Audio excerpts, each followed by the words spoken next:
drive wherever, whenever, and whatever we want. That's the American way.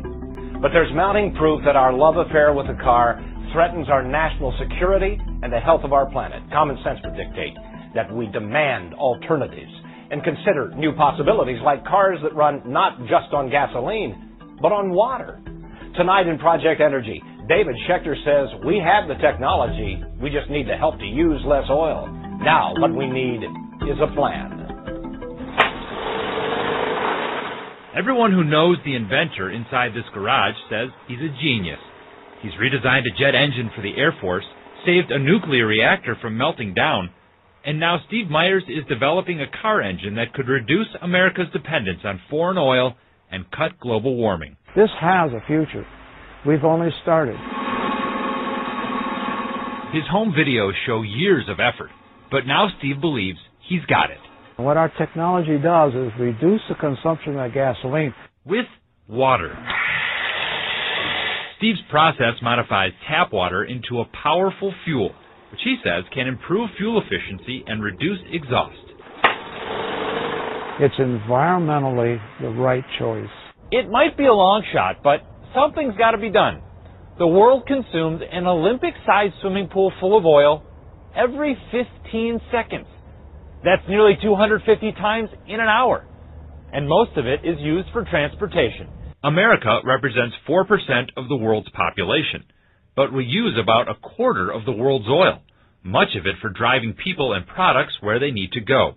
In this country, transportation accounts for almost 70% of all the oil we use. You win the energy war by addressing transportation. Matt Simmons leads the world's largest energy investment bank based in Houston. It's the single most important issue facing the world over the next 50 years. So what can we do about it? We've got to get deadly serious about fuel efficiency. Randy Udall spoke to Don Shelby. Udall is a leading advocate for renewable energy and efficiency based in Aspen, Colorado. He says we can improve our gas mileage by using the technology we have today. We know how to make vehicles now that get 40, 50, 60, 70, 80 miles to the gallon. They don't need to be small. They don't need to be unsafe. In fact, they can probably be more comfortable and have more amenities than the ones we're driving right now. So if it's not an issue of technology, then why don't we do it? In the 70s, President Jimmy Carter didn't have hybrid cars or alternative fuels, but he still drove average fuel efficiency from 12 miles per gallon to 28.5 miles per gallon. Since I left office, as you know, the restraints have been dropped.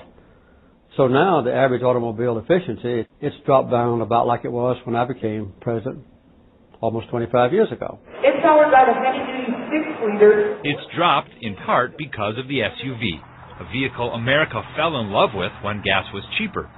But heavier vehicles like SUVs are exempt from tougher fuel efficiency standards, and there are millions of them on the road. There's a middle ground. Dr. Ken Keller is a former president of the University of Minnesota, where he now teaches energy policy. He says it is about fuel efficiency, but people also need to use less gas by combining errands, sharing rides, or using mass transit. I don't think that we can live with total license, that we can do anything we want and continue to do more of it.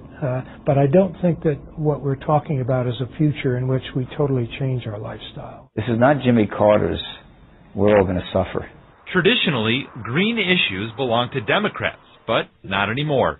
Republican Senator Norm Coleman supports tighter fuel efficiency standards and using alternative fuels like ethanol made from corn. This is a national security threat. Dependence on foreign oil threatens to undermine the security of the United States of America today and certainly in the future. Energy policy, to be effective, has to be enduring. It has to be bipartisan. You have to have Democrats and Republicans side by side promoting these policies.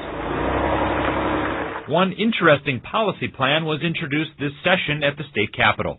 It encourages Ford to convert its troubled St. Paul plant to build hybrid cars that run on ethanol from corn and can be charged up with electricity when you get home. Fuel efficiency could be well over 100 miles per gallon, all with available technology. Ford is not yet convinced. It's inevitable that we will someday have a motor fleet that gets 40 miles to the gallon. And if it's inevitable, we ought to be doing it sooner rather than later. Steve Myers says eventually his gas-saving invention could be retrofitted onto almost any kind of vehicle. We have the science, we have the knowledge. All we need to do is put it together and use it. And if we already have what we need to get started now, he says, just imagine what's next.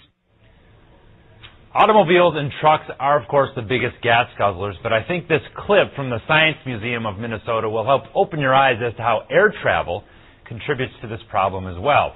It shows 1 day of air travel in the United States.